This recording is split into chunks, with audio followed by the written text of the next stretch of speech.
খসড়া তালিকা বেরোনোর পরেও অভাব অভিযোগ মিটছে না। যেমন বাঁকুড়া, পশ্চিম বর্ধমান, আলিপুরদুয়ার থেকে দেখুন কি ঘটনা।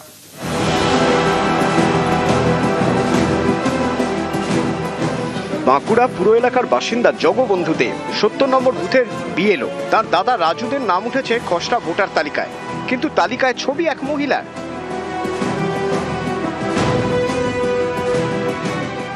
দাদার নামের পাশে একজন অপরিচিত ভদ্রমহিলার ছবি রয়েছে, দেখে অবাক সবাই বাড়ির। ভুলটা দেখা যাচ্ছে, নামের পাশে ছবি একজন অপরিচিত ভদ্রমহিলা, এটাই ভুল। এটা যান্ত্রিক ত্রুটি, ভুল হয়েছে, ভুল সংশোধন করার ব্যবস্থা করবো কি করে ভুলটা যাতে না হয়।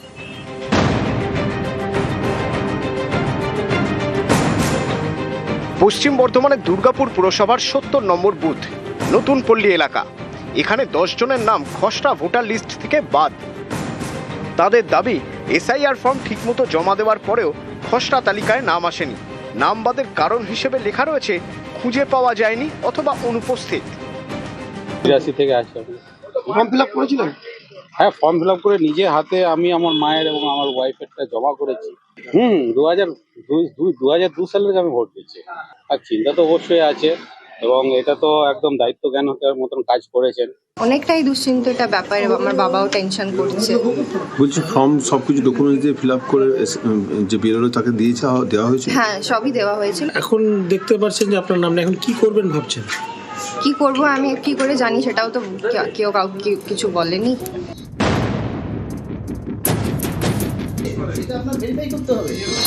আলিপুরদুয়ার পুরসভার ৮ নম্বর ওয়ার্ড, এখানকার অরবিন্দনগর পিলখানা এলাকায় অন্য ছবি।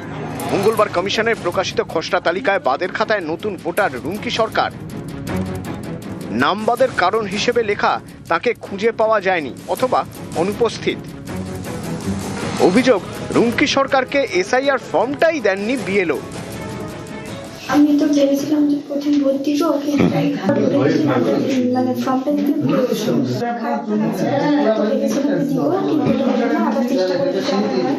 আমি যখন ফর্ম নিয়ে বাড়ি বাড়ি ঘুরছিলাম, তখন এই বাড়ির নামগুলো ১৯৫ পার্টে আছে, একটা মেয়ের নাম শুধু ১৯৪।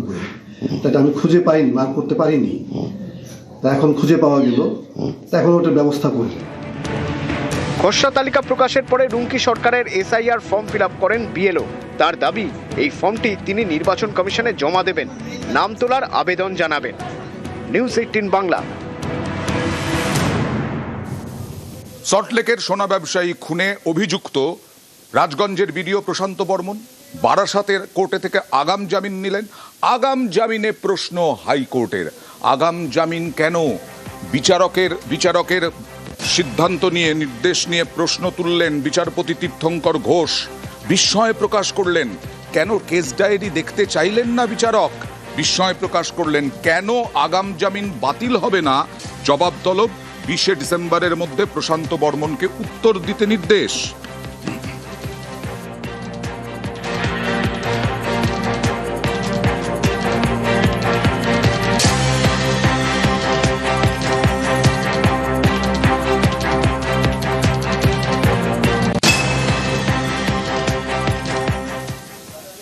আর আপনাদেরকে মনে করিয়ে দিই, শেখ শাহজাহানের বিরুদ্ধে অভিযোগ, জেল থেকে জেলবন্দি অবস্থাতেও সাক্ষীকে খুনের ষড়যন্ত্রের ভোলা ঘোষ অন্যতম সাক্ষী। সেই ভোলা ঘোষকে যে ট্রাক ধাক্কা মেরেছিল, সেই ট্রাকের অঘোষিত মালিক নজরুল। সেই নজরুলকে গ্রেফতার করল পুলিশ। নজরুল কিনেছিল এই ট্রাক, কিন্তু খাতায় কলমে সে মালিক নয়। নজরুল মোল্লাকে গ্রেফতার নেজার থানার পুলিশের। জেলে বসে ভোলা ঘোষকে খুনের চেষ্টার অভিযোগ। ভোলা ঘোষের এফআইআরে নজরুল মোল্লার নাম। ধৃত নজরুল মোল্লার 10 দিনের পুলিশ হেফাজত।